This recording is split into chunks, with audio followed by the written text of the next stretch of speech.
With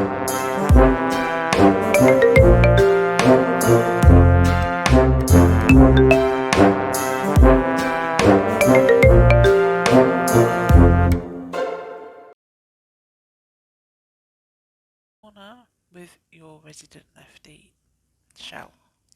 So I have recently been seeing after the Manchester bombing, Manchester Arena thing, everybody's been doing the B for Manchester, you know, and hexagon blankets and hexagon squares have hexagon squares. You know what I mean? Hexagon blocks have become all the rage. So I thought that I would do a hexagon block for you to take a look at.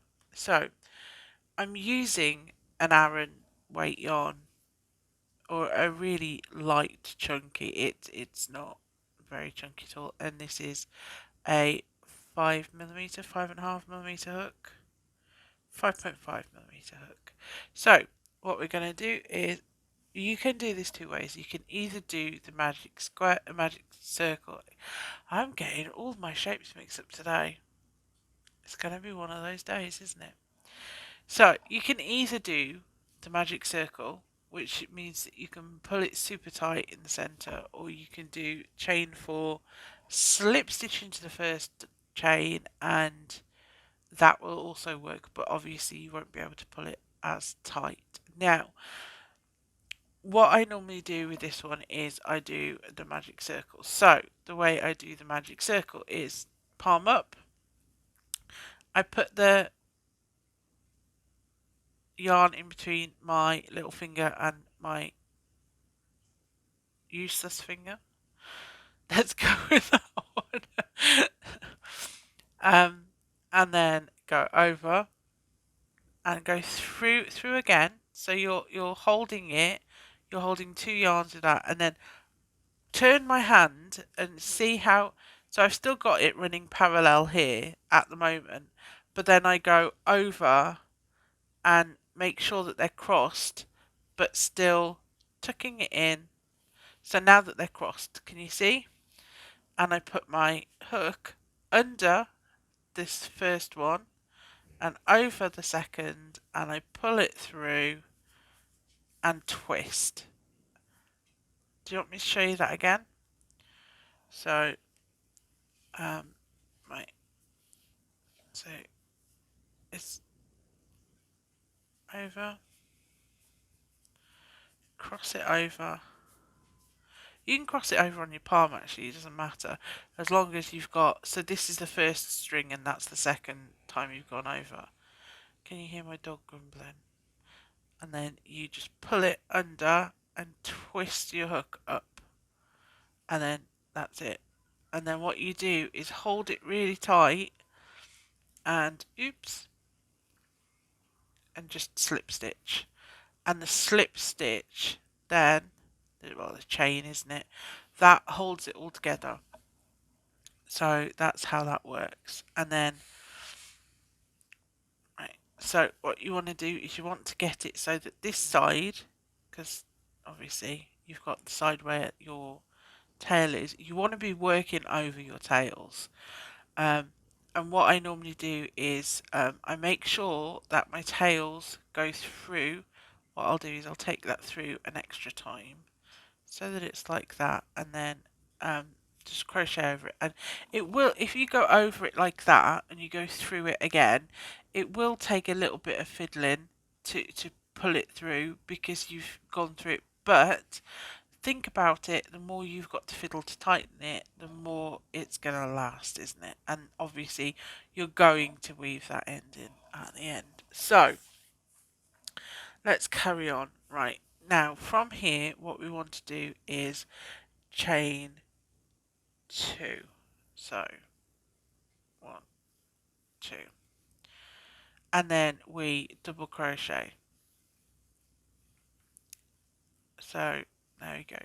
That's, and then we chain another 2, because what we're going to do is we're going to be making sets of double crochet, 2 double crochet, chain 2, and we want 6 sets of these. Okay, so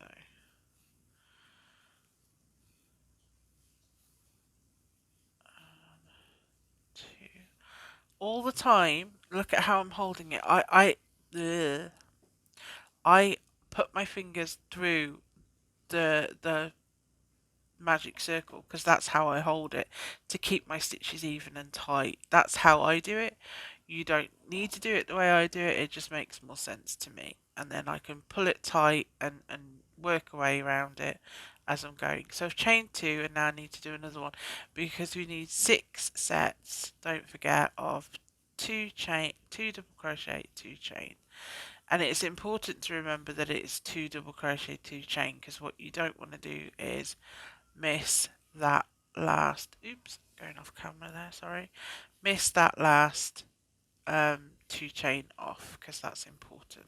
So let's carry this on until we've got 6, and then I'll show you how to close it.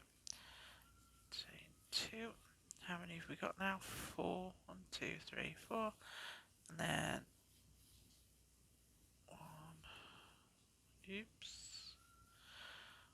1,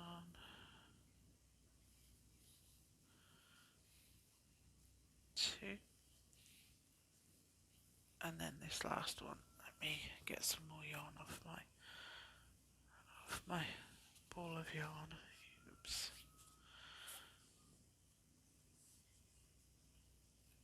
There we go, that'll do. 1, 2, 3, 4, 5, and then so this. Oops, this will be the last one, and that's 1,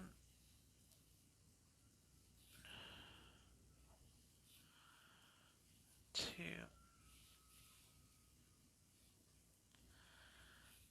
and then chain 2.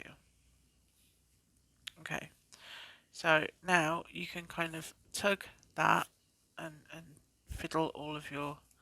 You need to tug and pull and tug and twist and yeah. So you just pull in and twist in. Now, if you've not gone through a lot of times, it won't take a lot to do this.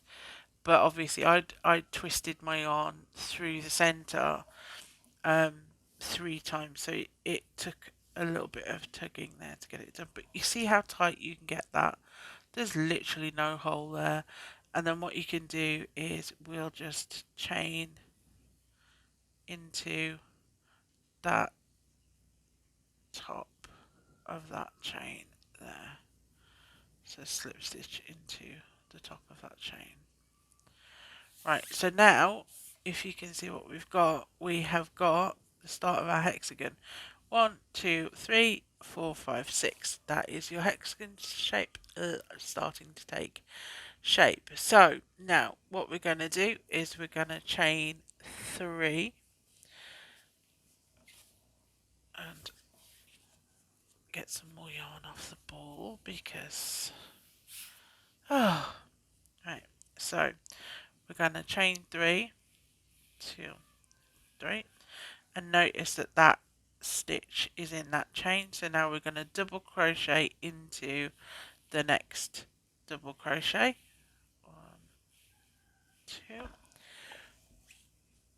2. Ooh, and now we're going to DC, double crochet, chain 2, double crochet into this corner. It's, yeah, it's the corner of your hexagon, isn't it? So it's just, on this one, you just do 1 double crochet, chain 2, 1 double crochet. And then we're going to double crochet in each stitch. Don't forget that first one. Don't forget that first one because that's pretty easy to miss, especially if you've got a really chunky yarn. And the further you go on, the easier that is to actually miss. So always be really aware. And then see, we've reached the corner again. Obviously it's just 2 stitches, so it's pretty quick at this point. And then we're doing 1 double crochet, chain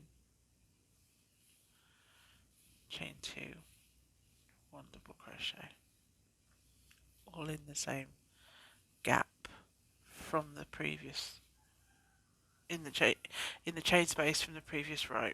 I have got my yarn caught up. I'm using a screen for a table cover, and yeah, my yarn just got caught up on the corner. So now we're going to double crochet in each of these 2 stitches here. See, here and here. So those are the 2 stitches that we're going to double crochet in.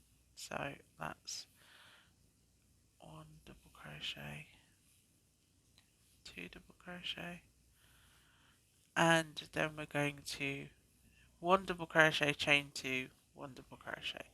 So this is, and will be this is the repeat basically, is you double crochet in every single stitch going, and then you just 1 double crochet, chain 2, 1 double crochet in the corners, and this will give you a really nice hexagon, a nice, oops, I've got a tangle. It'll give you a nice hexagon to work with, and you can use these for blankets and all sorts. You know, you can stitch them together, and I've made animals and all sorts out of the different shapes that you can get. How on earth did I manage that knot? So, yeah, I mean, these aren't difficult to make at all. They're pretty easy as things go. Sorry, I've just got my yarn untangled. Where are we? 3. So what you're doing is you're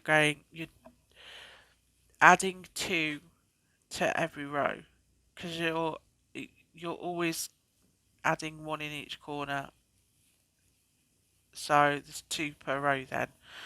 Oops. See, be careful, because I almost did not add 1 in that row. So yeah, and then you just, I've seen so many things made with these, and if you do them yellow, you do the yellow and white ones. You can do the last row as a white single crochet row, and join them together and make them like honeycomb, and do bee appliques and little bee amigurumis to sew onto them, and they look gorgeous as baby blankets. They really do. So I'm at the corner again. I've just done my double crochet. I'm going to chain 2, and then I'm going to double crochet again, and then I'm going to double crochet in each one, 2, and then I'm going to do my corner, which is double crochet, chain 2, double crochet. My dog is, because I'm still unwell, so I'm still in the living room for now. And my dog is being really grumpy at the fact that I'm on his sofa. Well, I'm not on his sofa. He just thinks that all of the sofas are his sofas. So that's what we've got at the moment. Now, you can see that comes, it works, doesn't it? It comes up pretty darn quick. It works up, and you know, it's not difficult. At this point now, you should have 6 sets of 4 separated by your corners, your corner chain spaces, and it's just building on this. So this time what you do is we will chain 3 again. I need to take some more yarn off, but I really don't want to, because ultimately it's going to see, and you can see how that sits into that chain. So what we're going to do is into this next double crochet, and then into the crochet next to it, and then we're going to do our corner. So you need to be aware that you've got 4 stitches, so what you need to do is have 4 in the middle and then 1 on each side, and the next row you'll have 6 stitches, so you need to have So however many stitches you have here, you need one on either side on the next row. Does that make sense? It makes sense in my brain. Maybe I'm overcomplicating things. So now you need to double crochet, chain 2, double crochet. And I need to unwind some yarn again. But I really... So these are great, really great for baby blankets. They are some gorgeous ones. They're beautiful in yellows and greys and um, yeah, they are. They're stunning. Really are stunning. Um, don't be afraid to move things around in the corner if you need to get to that first stitch. I did say that as the further you go, the more difficult that first stitch is to just see at the first time. Oops, hang on. Sorry about the bit of continuity problems there. My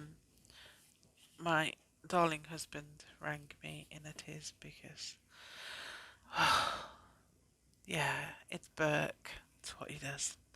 So, um, yeah, where are we? We're going to double crochet into this next one, double crochet into the last stitch, and then we're going to double crochet, chain 2, double crochet into the corner.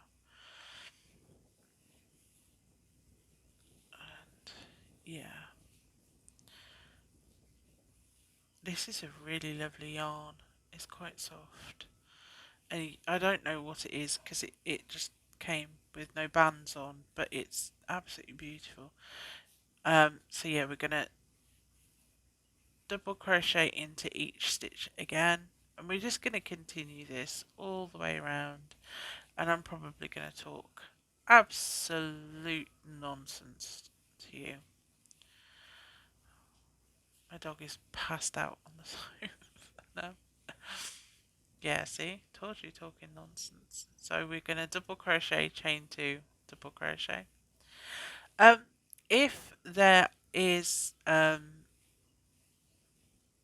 problems with anything, or you know, don't be afraid to ask. I don't bite. I do get fed enough, so um, you know, I'm pretty handy. And what I found as well when I was learning, and I'm not disrespecting anybody here because I found YouTube an absolutely astounding resource, was see, double crochet, chain 2, double crochet. Um, was that the left-handed crocheters, there were actually very, very few who were true left-handers, and it was camera trickery. So what they were doing were they were crocheting right-handed, and then they were just basically flipping the image to make it look, or mirroring the image, or whatever it is they do to make it look like they were left-handed. So when it came to actually doing the pattern, what some of them were telling me to do was not possible, because I'm not saying that you need to change patterns around for left-handers than you do for right, because that would be false. But sometimes there are patterns that just don't work if you are left-handed, or you do need to fettle them. You know, you need to fiddle with them, because you're not crocheting the same way as a right-handed person, and your stitches, if you like, are backwards. And so yeah, it's oops, don't do what I'm doing. Do double crochet, chain 2, double crochet. So sometimes you do need that separation, and you need to not be yeah, shown by a right-handed person. So what I found was there was a few, literally like two, I think, proper left-handed people on YouTube at that time. Um, and they were an absolute godsend to me. They really were. And you could tell the difference as well in the way that they were answering the questions, because yeah, it just knew, and that was nice. And the way they interacted with people, because if you were a left-hander and you were asking a right-handed person, they were just like, "Oh, hang on, I just need to, go away and think about this." Whereas a left-handed person would be like, "Oh no, you just do it this way." So yeah, and sometimes it is a bit weird being a lefty. So don't forget that what you need here is 4 plus your 2. So we've got 1, 2, 3, 4, 5, 6. That's our 4 plus 2. So now this one for me is actually that's a fair size already. That's about, let me find my handy oh my handy measuring tape, because I think that's about 3 inches, 3.5 inches, maybe even 5 inches. This girl's got problems if she can't tell the difference between 3 and 5 inches, isn't it? So yeah, that's 5 inches. So for me, I probably wouldn't want to go another row. Um, like if I was doing a baby blanket, I really wouldn't. Um, but you can just carry on and carry on and carry on, and you could do them as pot holders or whatever. Um, Whatever you want. You're just literally adding.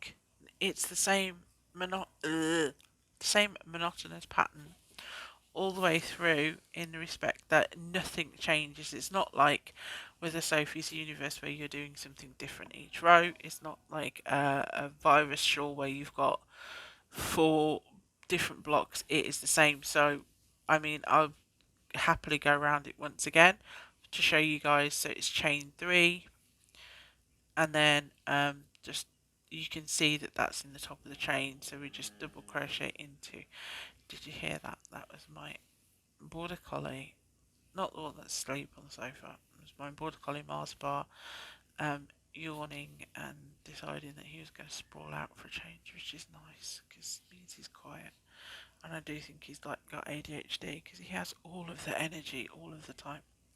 So we're going to double crochet, chain 2, double crochet.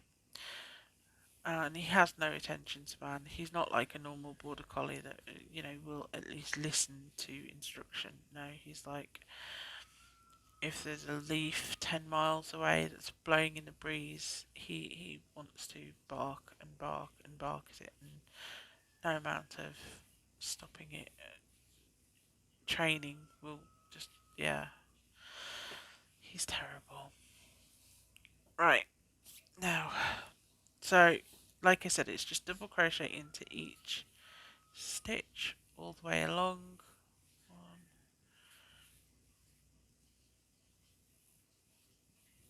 two.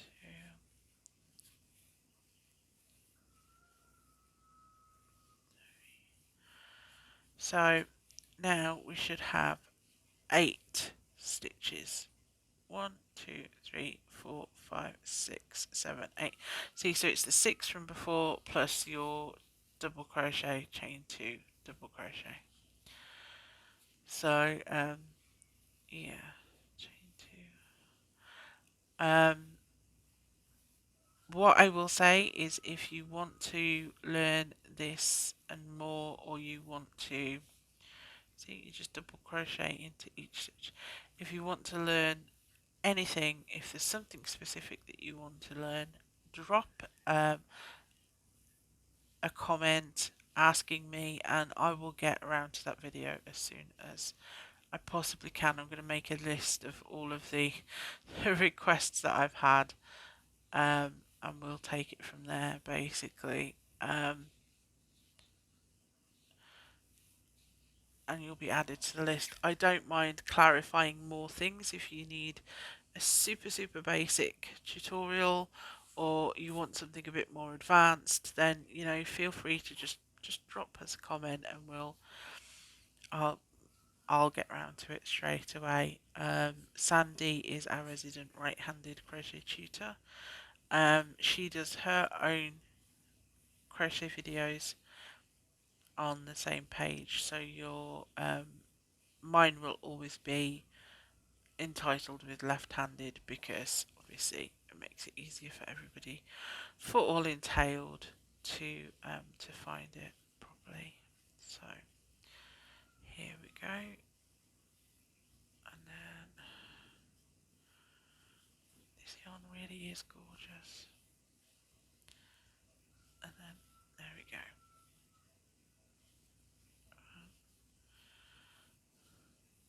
Two.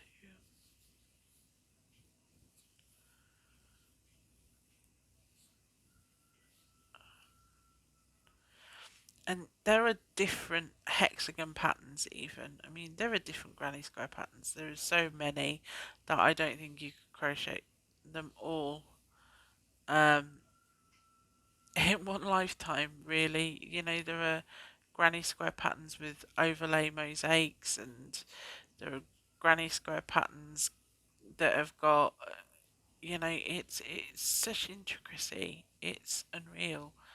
And they're absolutely beautiful. Um, and the same goes with hexagons. There are sunflower hexagons, there are sunflower circles, sunflower granny circles. They're just, yeah. And there are ones where if you make pentagons, I think it is, you can turn it into a jacket by folding it. I just think that's absolutely amazing. I think that pattern is called the Fireside pattern, Fireside cardigan, and that's on Ravelry. It's a free download on Ravelry. Um, yeah, it's really, really good. It's easy and it's effective and it's quick and it's cute and it's good for kids. So, yeah. Right, I'm going to make this my last round now, because I think that you're going to be quite bored by the sound of my voice. And, yeah, I know I'm boring. I am boring. Um, right, last two stitches here. Have I? No.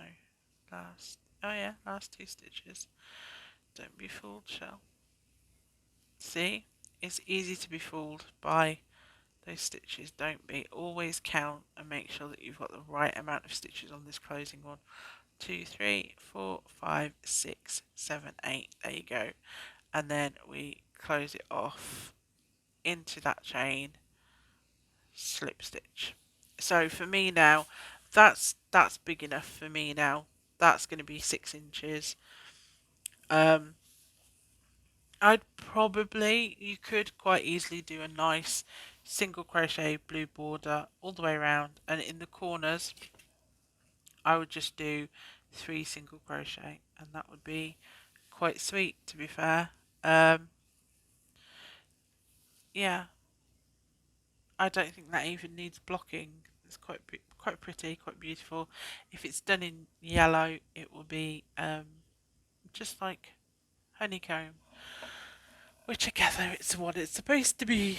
So yeah, you can continue going as big as you want. You don't need to even go this big. You know, you can just stay on each whatever row that you want. Ultimately, it's entirely up to you. This is an absolutely easy pattern to follow. If you want any more advice or you want to go through anything, then please, by all means, just give me a message and I'll go through stuff with you, and we can take it from there. I don't mind either way. Um,